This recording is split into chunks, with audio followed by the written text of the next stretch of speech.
This will save you weight instantly. I can almost 99.9% guarantee it. It's this little thing in my hand, this very little tiny minuscule thing. It's called a TPU inner tube. That stands for thermoplastic polyurethane. I'll give you a pass if you didn't know that, because I didn't know what TPU stood for before I made this video, but now I do. This is a TPU inner tube and it will literally save you weight instantly. I shouldn't say instantly, but like just change your tube and there you go. You saved weight. So let's get into the benefits of a TPU inner tube, not just the weight savings, but why is it better than a butyl or a latex or a tubeless setup on your bike? What are the cons to it? Let's dive into it. The title of the video talks about weight, so we're gonna talk about weight first. Now I have this beautiful felt over here that is a little bit heavy of a bike. It's an aero bike, but it's on the heavier side. I had a tubeless setup on there to begin with. I had some other issues with that we'll get into it. And I really wanted to try out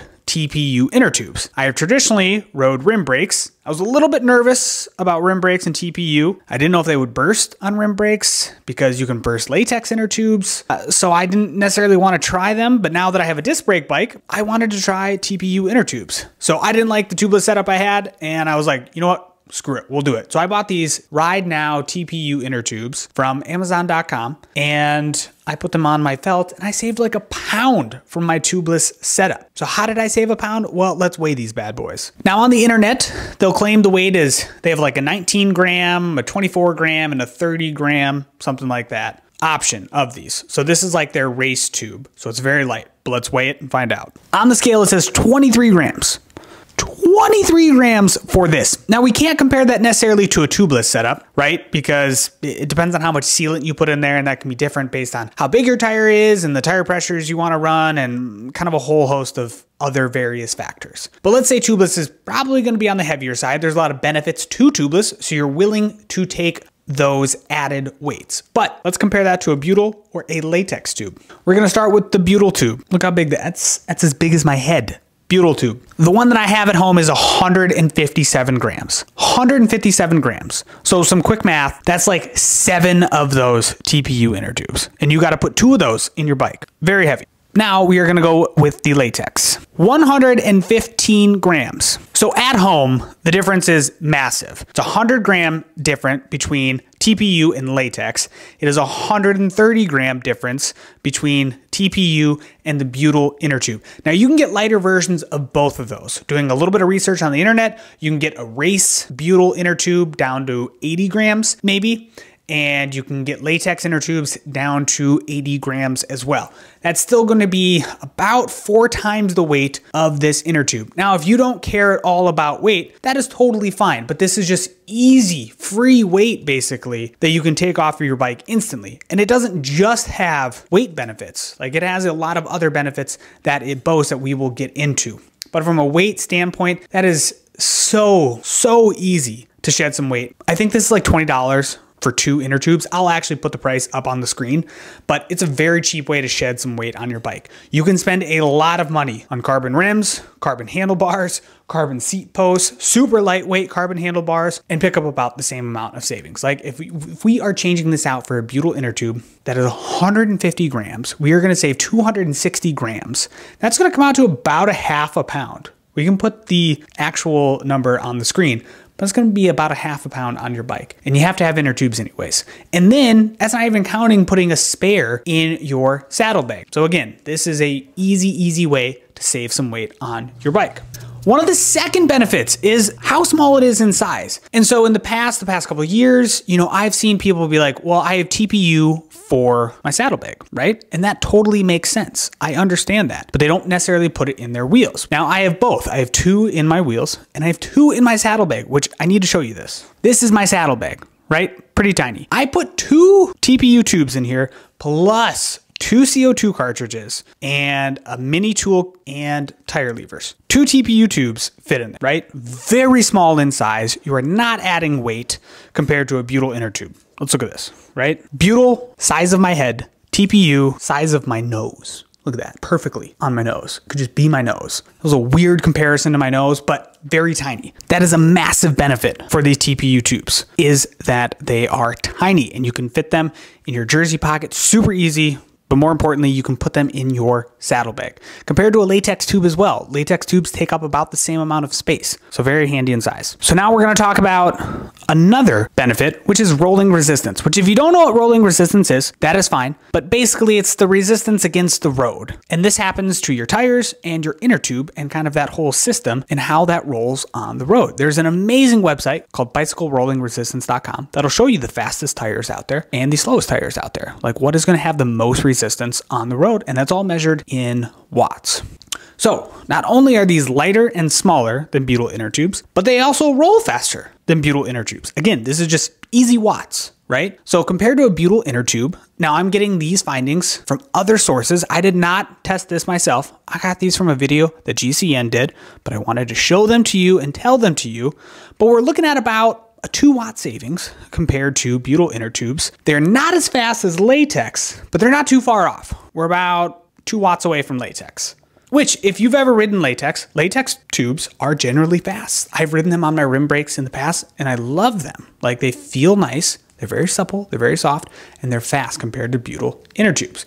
So this sits about in the middle. So maybe you lose a little bit compared to a latex inner tube in terms of speed. We're talking small amounts, but you're gonna be faster than a butyl inner tube. If you don't care about those watts, that's totally fine. But again, I'm coming at this from, you have butyl in your bike right now, and you can take it out and you instantly save weight, you save space in your saddlebag, and you get a little bit faster. Right now, there's no downsides to TPU so far. So not only do they roll faster than butyl, but they're lighter and can fit in your saddlebag. Not as fast as latex, but we're not too far off. And that is going to be 2 watts compared to like both tires, both rims, both wheels. So that's gonna be like a total 4 watts maybe. So again, we're very low, but at high speeds in racing, 4 watts can make the difference. So I'm not gonna negate that. Puncture protection is another key thing when it comes to TPU.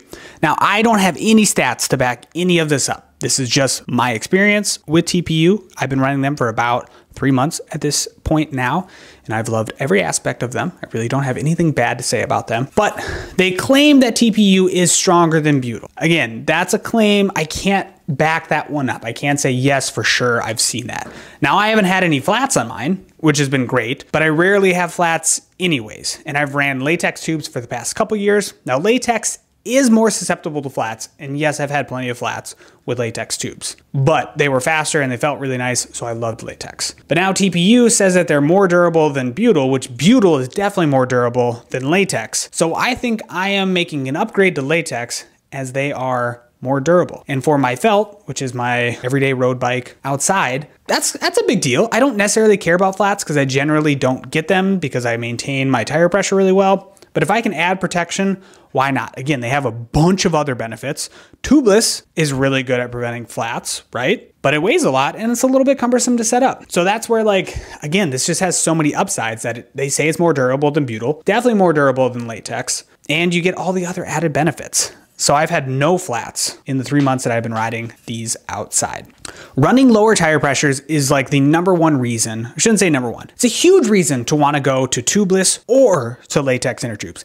100% why I ran latex inner tubes for racing and for riding. I loved the lower pressure. Feels so nice. And tubeless, I run tubeless on my gravel. I would never change anything from that standpoint on my gravel. But the road was much different, right? Like I didn't want the extra weight. I didn't have as many chances of puncturing that I did on gravel, but I still wanted to run lower pressure, so I'm not going to run butyl. And latex, you know, has some issues as well. So I was like, let's try TPU. And I've been able to run those same lower pressures that I ran with latex. I'm at about 65 in the front, 70 in the back. I'm about 160 pounds, if that helps you gauge where you would be at. And it feels great. That's about where I was at with latex tubes anyways. And the lower pressure has felt great. When it came to tubeless, I ran about that same pressure as well. So it feels the same pressure-wise across the board, which has been super nice. Again, it's just another added benefit. I will never go back to butyl inner tubes, ever. I mean, even with latex, I never wanted to go back to butyl, but there were some issues with latex. So you can run the lower pressure with these. Again, they're just, all the benefits are amazing of these these TPU. Jeez, I'm just messing that up like crazy. We're gonna keep that in the video though, because this is real, this is raw. But run lower pressures with TPU. Okay, so we've gone over some of the great things about TPU. What are some of the real big downsides of TPU, plus the downsides of some of the other setups. So let's go into tubeless. Why did I go away from tubeless? Well, I was having trouble with my rear tire just getting it to hold pressure every single day. My front tire was great. It was holding pressure. And then I think this was partly my fault, right? The valves I was using, the bolt at the very bottom that you had to connect it to the rim, I had to put those really tight on my bike. And I realized I couldn't get those off on the side of the road. If I wanted to put an inner tube on the side of the road, I couldn't because I needed pliers to do that. And that was the moment that I realized I don't want to have tubeless anymore because I couldn't hold pressure and I couldn't change anything out on the road.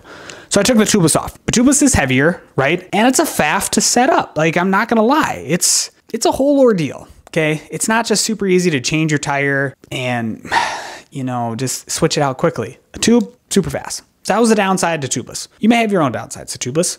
There's some really great upsides to tubeless. Again, I ride it for gravel and for cyclocross. Love it for that. But for road, I just wasn't there yet. And it was heavy. Okay, latex.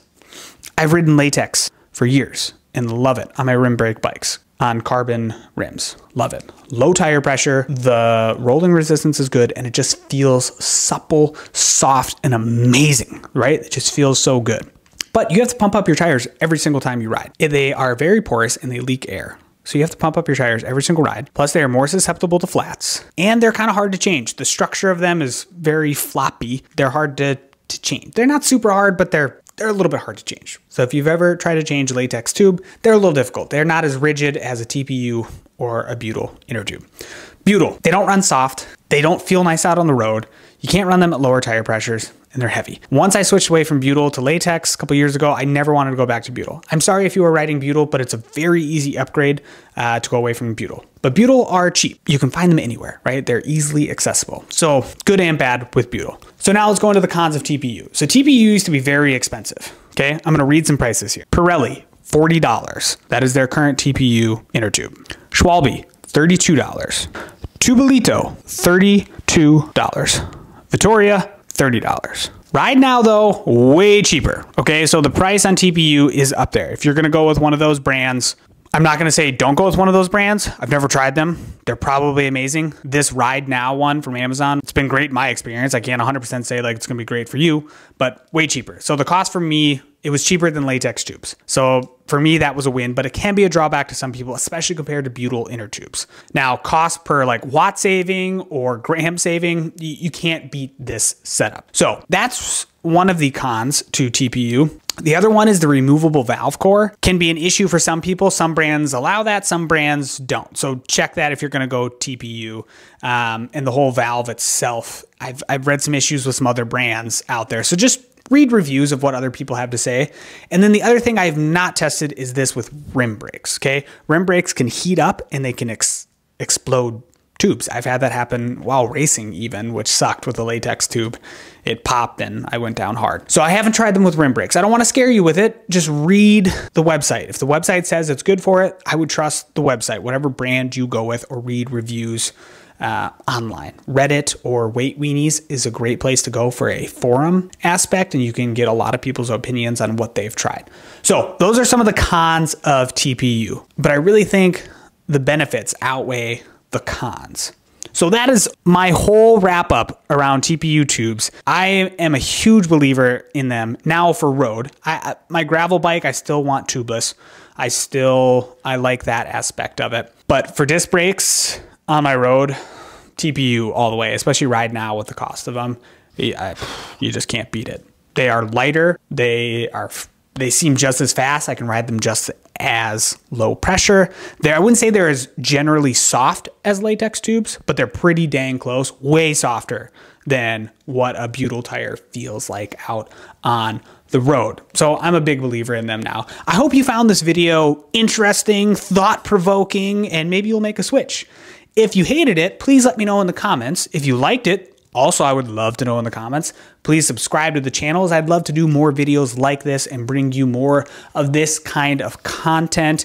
And let me know your experience with TPU tubes. If you had a terrible experience, I'd love to know that as well. This is just my experience from my view and the research that I have done, right? But if you have a different viewpoint on it, let me know in the comments. Thank you so much for watching. We'll see you in the next one.